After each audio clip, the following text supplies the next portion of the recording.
Welcome to our channel. நம்ம இன்னைக்கு பார்க்க போகிற லெசன் வந்து பார்த்திங்கன்னா 9th standard economics second lesson employment in India and Tamil Nadu. அந்த லெசன் தான் நமக்கு பார்க்க போகிறோம். அதாவது இந்தியாவில் வந்து பார்த்திங்கன்னா இந்தியா அண்ட் தமிழ்நாட்டில் எம்ப்ளாய்மெண்ட் எந்த அளவுக்கு இருக்குது, என்னென்ன செக்டார்ஸ் இருக்குது, ப்ரைவேட் செக்டார், பப்ளிக் செக்டார் என்னென்ன இருக்குது அப்படிங்கிற பற்றி டீட்டெயிலாக நம்ம பார்க்க போகிறோம். இப்போ ஃபஸ்ட்டு நம்ம பார்க்க போகிறது வந்து பார்த்திங்கன்னா எம்ப்ளாய்மெண்ட் ஸ்ட்ரக்சர் இன் இந்தியாவில் நம்ம பார்க்க போகிறோம். The nature of employment in India is multidimensional. அதாவது இந்தியாவில் பொறுத்த வரைக்கும் எம்ப்ளாய்மெண்ட்டோட நேச்சர் நமக்கு எப்படி இருக்குன்னு பார்த்தீங்கன்னா மல்டி டைமென்ஷனலாக தான் இருக்குது. Some get employment throughout the year and some others get employed for only few months in year. அதாவது வந்து பார்த்திங்கன்னா ஒரு சிலருக்கு வந்து த்ரூ அவுட் த இயர் ஃபுல்லாகவே அவங்க ஒர்க்கில் இருப்பாங்க. ஒரு சிலருக்கு வந்து பார்த்திங்கன்னா ஃபியூ மந்த்ஸ் மட்டும்தான் ஒர்க் இருக்க மாதிரி இருக்கும். இந்த economy is classified into 3 sector. நம்மளோட எக்கனாமி வந்து 3 டைப்ஸாக டிவைட் பண்ணுறாங்க. அது என்னென்னு பார்த்தீங்கன்னா primary or agriculture sector, secondary or industrial sector and tertiary or service sector. 3 டைப்ஸாக நமக்கு டிவைட் பண்ணுறாங்க அப்படின்னு சொல்லியிருக்காங்க.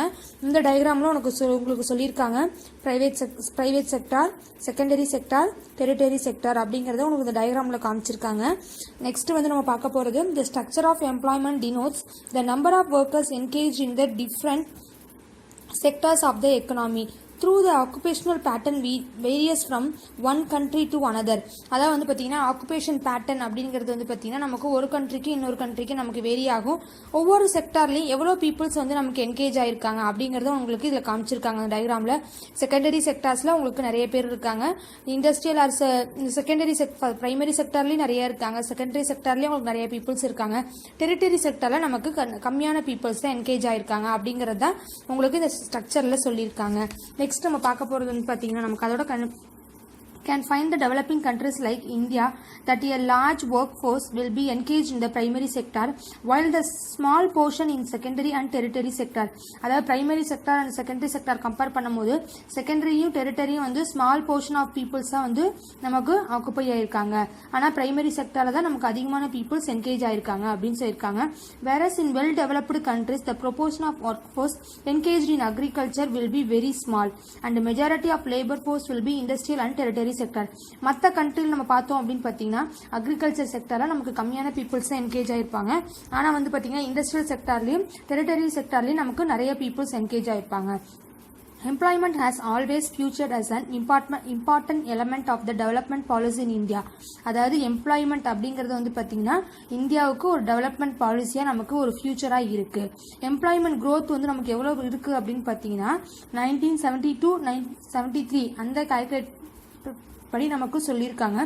2% வந்து பார்த்தீங்கன்னா நமக்கு ஆவரேஜ் ரேட் இன்க்ரீஸ் ஆயிருக்கு அப்படிங்கிறத சொல்லியிருக்காங்க. நெக்ஸ்ட் நம்ம பார்க்க போகிறது types of employment organised and unorganised sector. எவ்வளோ பேர் ஆர்கனைஸ்டு செக்டாரில் ஒர்க் பண்ணுறாங்க, எவ்வளோ பேர் அன்ஆர்கனைஸ்டு செக்டார் ஒர்க் பண்ணுறாங்க அப்படிங்கிறத பற்றி டீட்டெயிலாக பார்க்க போகிறோம்.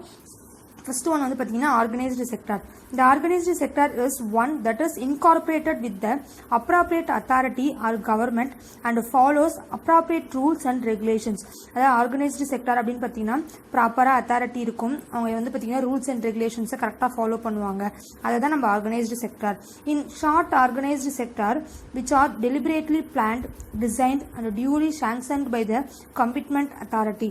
அதாவது இப்போ சின்ன சின்ன ஆர்கனைஸ்டு செக்டார்லாம் வந்து பார்த்தீங்கன்னா ப்ராப்பராக பிளான் பண்ணி அவங்க ப்ராப்பராக அப்ரூவல் வாங்கி அந்த செக்டார் வந்து நமக்கு ரன் ஆகும். They are formal by nature. In India, employees of central and state government, bank, railways, insurance, industry and so on can be called as organized sector. Organized sectors அப்படின்னா நம்ம எதெல்லாம் சொல்லுவோம் அதுக்கான எக்ஸாம்பிள்ஸ் தான் உங்களுக்கு கொடுத்துருக்காங்க.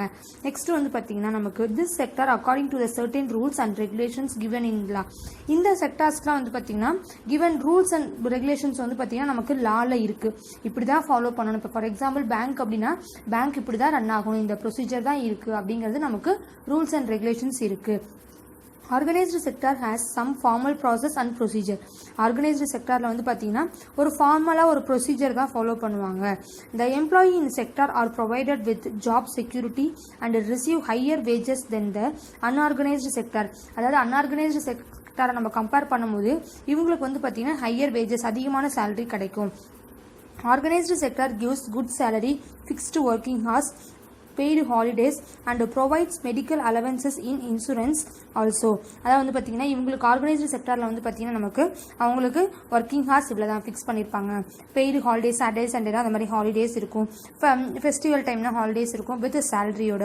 அதே மாதிரி அவங்களுக்கு மெடிக்கல் அலவன்சஸ், அதே மாதிரி இன்சூரன்ஸ், இது எல்லாமே ப்ரொவைட் பண்ணுவாங்க. இந்த ஃபெசிலிட்டிஸ் எல்லாமே வந்து பார்த்தீங்கன்னா ஆர்கனைஸ்டு செக்டாராக நமக்கு கிடைக்கும். நெக்ஸ்ட் நம்ம பார்க்க போகிறது unorganised sector. Unorganized sector in the economy characterized by the household manufacturing activity and small scale industry.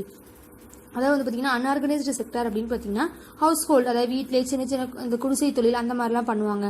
அப்போ சின்ன சின்ன இண்டஸ்ட்ரீஸ் இருக்கும். அது எல்லாமே அன்ஆர்கனைஸ்டு செக்டார்ஸில் வரும். Jobs here are low paid and often not regular.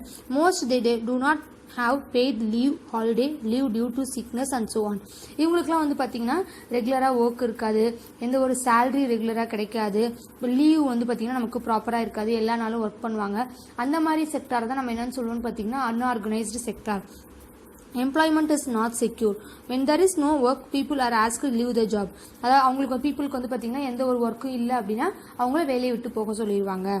The sector includes the large number of people who are employed on their own doing small jobs such as selling on the street, doing repair work and so on. அதாவது இந்த செக்டாரில் வந்து பார்த்தீங்கன்னா நிறைய people எதில் engage ஆயிருக்காங்க அப்படிங்கிறத சொல்லியிருக்காங்க. அதில் வந்து பார்த்தீங்கன்னா சின்ன சின்ன ஜாப்ஸு, அதே மாதிரி நம்ம ஸ்ட்ரீட் ஷாப்ஸு, அது மட்டும் இல்லாமல் சின்ன சின்னதாக ரிப்பேர் பண்ணுறாங்க. இது எல்லாமே நமக்கு இந்த அன்ஆர்கனைஸ்டு செக்டாரில் நமக்கு இன்க்ளூட் ஆகும். அந்த employment terms R not fixed and regular. இந்த எம்ப்ளாய்மெண்ட் டேர்ம்ஸ் வந்து பார்த்தீங்கன்னா இவங்களுக்கு எந்த ஒரு ஃபிக்ஸ்டு எதுவுமே ரெகுலர் இப்படி தான் இருக்கணும் அப்படி தான் இருக்கணுங்கிறது கிடையாது. அவங்களுக்கு வந்து பார்த்தீங்கன்னா ஸ்பெஷல் பெனிஃபிட்ஸ், அவங்க எந்த அளவுக்கு ஹார்ட் ஒர்க் பண்ணுறாங்களோ அவங்களுக்கு அந்த அளவுக்கு கிடைக்கும். எந்த ஒரு ஜாப் செக்யூரிட்டியும் அவங்களுக்கு கிடையாது. இதெல்லாம் வந்து பார்த்தீங்கன்னா not registered with the government. அதாவது கவர்மெண்ட்ல எந்த ஒரு ரிஜிஸ்டரும் பண்ணியிருக்க மாட்டாங்க. அப்போ அந்த மாதிரி ஒர்க்கை தான் நம்ம என்னன்னு சொல்லுவோம்னு பார்த்தோம்னா அன்ஆர்கனைஸ்டு செக்டார் அப்படின்னு சொல்லியிருக்காங்க. நெக்ஸ்ட் நம்ம பார்க்க போகிறது public versus private sector. Public செக்டார்னா என்ன, ப்ரைவேட் செக்டார்னா என்ன அப்படிங்கிறத சொல்லியிருக்காங்க. இதில் இந்த பிக்சரில் வந்து பார்த்தோம்னா நம்ம இந்த செக்டார்ஸ்ன்னு கொடுத்துட்டு public sector, private sector. Public செக்டார்னா எதெல்லாம் வரும்? Local governments, central government, nationalised industries, இது மூணும் வந்து பார்த்தீங்கன்னா நமக்கு பப்ளிக் செக்டாரில் வரும். ப்ரைவேட் செக்டார் அப்படின்னு பார்த்தோம்னா அன்கார்பரேட்டட், இன்கார்பரேட்டட் ஃப்ரான்சைசஸ், அதாவது sole traded partnership, private limited company, public limited company. அதாவது பிரைவேட் கம்பெனிஸ், பிரைவேட் இன்ஸ்டிடியூஷன்ஸ், இது எல்லாமே நமக்கு வந்து பார்த்தீங்கன்னா நமக்கு பிரைவேட் செக்டர் அண்டரில் வரும். பப்ளிக்னா வந்து பார்த்தீங்கன்னா கவர்மெண்ட் ஆஃபீஸர்ஸ், இப்போ லோக்கலாக கவர்மெண்ட் ரன் பண்ணுற எல்லாமே வந்து பார்த்தீங்கன்னா நமக்கு இப்போ பப்ளிக் செக்டரில் வரும் அப்படிங்கிறத சொல்லியிருக்காங்க. அதுக்கு நமக்கு டிஃப்ரென்ஸ் கொடுத்துருக்காங்க. இப்போ வந்து பார்த்தீங்கன்னா பப்ளிக் செக்டர் எப்படி ரன் ஆகும், பிரைவேட் செக்டர் எப்படி ரன் ஆகும் அப்படின்னு சொல்லியிருக்காங்க. பப்ளிக் செக்டர் அப்படின்னு பார்த்தீங்கன்னா ஃபுல்லாக சர்வீஸ் மோட்டிவ், அதாவது மக்களுக்கு போய் சேரணும் அந்த மாதிரி சர்வீஸ் மோட்டிவோட பண்ணுவாங்க. அதே பிரைவேட் செக்டர் அப்படின்னு நம்ம பார்த்தோம்னா ப்ராஃபிட் மோட்டிவ், அதாவது பிரைவேட் கம்பெனிஸ் எல்லாமே வந்து பார்த்தீங்கன்னா நமக்கு உங்களுக்கே தெரியும் அது வந்து ஃபுல்லாக ப்ராஃபிட் மோட்டிவ், எந்த அளவுக்கு அவங்களுக்கு ப்ராஃபிட் கிடைக்குது அந்த மாதிரி மோட்டிவோடு தான் ரன் பண்ணுவாங்க. இது வந்து பார்த்தீங்கன்னா கவர்மெண்ட் ஓன்ஸ் தி அசட்ஸ், அதாவது கவர்மெண்ட்டுக்கு வந்து இதில் கிடைக்கிறது எல்லாமே வந்து பார்த்தீங்கன்னா கவர்மெண்ட்டுக்கு தான் போய் சேரும். இதில் வந்து பார்த்தீங்கன்னா ப்ரைவேட் இண்டிவிஜுவல் ஓன் த அசட். எந்த கம்பெனி நல்லா டெவலப் ஆகுது, இன்ஸ்டிடியூஷன்ஸ் டெவலப் ஆகுதோ அந்த அசட்ஸ் ஃபுல்லாகவே அந்த ஒரு பர்சனுக்கு தான் நமக்கு போய் சேரும். Wages R paid for the government, அதாவது அவங்க இருக்க பர்சன்ஸ்க்கு எல்லாத்துக்கும் சேலரி கொடுக்குறாங்க அப்படின்னா அது கவர்மெண்ட் தான் பே பண்ணும். இங்கே வந்து பார்த்தீங்கன்னா அந்த ப்ரைவேட் இன்ஸ்டிடியூஷனை யார் ஓனரோ அவங்க தான் பே பண்ணுவாங்க அப்படிங்கிறத சொல்லியிருக்காங்க. ஃபார் எக்ஸாம்பிள் நமக்கு கொடுத்துருக்காங்க ப்ரைவேட் செக்டார் எதெல்லாம் பப்ளிக் செக்டார் வந்து எக்ஸாம்பிள், எதெல்லாம் வந்து ப்ரைவேட் செக்டார் நம்ம சொல்லுவோம் அப்படிங்கிறத சொல்லியிருக்காங்க.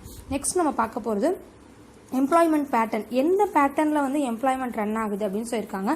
இன் recent years there has been a change the employment pattern and this has helped employers to develop more flexible working patterns among their employees. அதாவது வந்து பார்த்தீங்கன்னா அப்போ இந்த ரீசெண்ட் இயர்ஸாக வந்து பார்த்தீங்கன்னா பேட்டர்னே சேஞ்ச் ஆயிடுச்சு. அதாவது எம்ப்ளாயீஸ்க்கு ஏற்ற மாதிரி எப்படி அவங்க ஃப்ளெக்சிபிளாக ஒர்க் பண்ணலாம், அவங்களுக்கு என்ன ஃபெசிலிட்டிஸ் கொடுக்கலாம், எது பெஸ்ட்டாக இருக்கும் அந்த மாதிரி மாறிடுச்சு. The trends are increasing self-employment firms using the full-time employees and tending to offer the short-term contracts. அதாவது வந்து பார்த்தீங்கன்னா இப்போ எம்ப்ளாயீஸ் இருக்காங்கன்னா அவங்களுக்கு இப்போ 6 month கான்ட்ராக்ட் கொடுத்துட்டு அந்த மாதிரி ஒர்க் பண்ணணும் அந்த மாதிரி கொண்டு வந்தாங்க. There has been with the part time employment, அதாவது பார்ட் டைம் ஜாப்ஸ்லாம் நிறைய இன்ட்ரடியூஸ் பண்ணாங்க. இது வந்து பார்த்தீங்கன்னா பீப்புளோட லைஃப் ஸ்டைலே நமக்கு ஃபுல்லாக மாறிடுச்சு அப்படிங்கிறத சொல்லியிருக்காங்க. நெக்ஸ்ட் வந்து பார்த்தீங்கன்னா எம்ப்ளாய்மெண்ட் ட்ரெண்ட்ஸ் இன் தமிழ்நாட்டில் நமக்கு எப்படி இருக்கும் அப்படின்னு பார்த்தோம்னா agriculture despite the sharp decline in gross domestic product continues to be largest employers in Tamil Nadu. This is because of non-agriculture sector are yet to generate through employment or to affect the shift or labor force. அதாவது இது வந்து பார்த்திங்கன்னா agriculture ஃபோர்ஸில் இல்லாதவங்களுக்கு வந்து shift பேஸில் work கொடுக்க ஆரம்பித்தாங்க. அவங்க வந்து அது வந்து கிரேட்டர் எம்ப்ளாயிஸ் நிறைய தமிழ்நாட்டில் இது கண்டினியூ ஆகிக்கிட்டே இருந்தது. Most of the employment growth in Tamil Nadu has been contributed by the unorganised and informal sector. தமிழ்நாட்டில் நம்ம பார்க்கும்போது வந்து பார்த்திங்கன்னா எம்ப்ளாய்மெண்ட் க்ரோத் எதில் நமக்கு இருந்ததுன்னு பார்த்தீங்கன்னா அன்ஆர்கனைஸ்டு செக்டார்லேயும் இன்ஃபார்மல் செக்டார்லேயும் தான் நமக்கு நிறைய டெவலப்மெண்ட் இருந்தது அப்படிங்கிறத சொல்லியிருக்காங்க. நெக்ஸ்ட் வந்து பார்த்தீங்கன்னா என்ன கொடுத்துருக்காங்க, employment details household are Iruvelpattu. அதாவது இருவல்பட்டில் நமக்கு வந்து கல்டிவேட்டர்ஸ் எவ்வளோ இருக்காங்க, அக்ரிகல்ச்சரல் லேபர்ஸ் எவ்வளோ இருக்காங்க, நான் அக்ரிகல்ச்சரல் லேபர்ஸ் எவ்வளோ இருக்காங்க, ஹவுஸ் ஹோல்டு இருக்கு. 1981லையும் 2008லையும் நம்ம பார்த்தோம்னா இவ்வளோ பேர் வந்து நமக்கு கல்டிவேட்டர்ஸ் இருந்தாங்க, அது வந்து நமக்கு குறைஞ்சிது. அதேமாதிரி அக்ரிகல்ச்சர் லேபர்ஸும் நமக்கு ரெடியூஸ் ஆச்சு. ஆனால் நான் அக்ரிகல்ச்சரல் லேபர்ஸ் வந்து பார்த்திங்கன்னா நமக்கு டெவலப்மெண்ட் இருந்தது.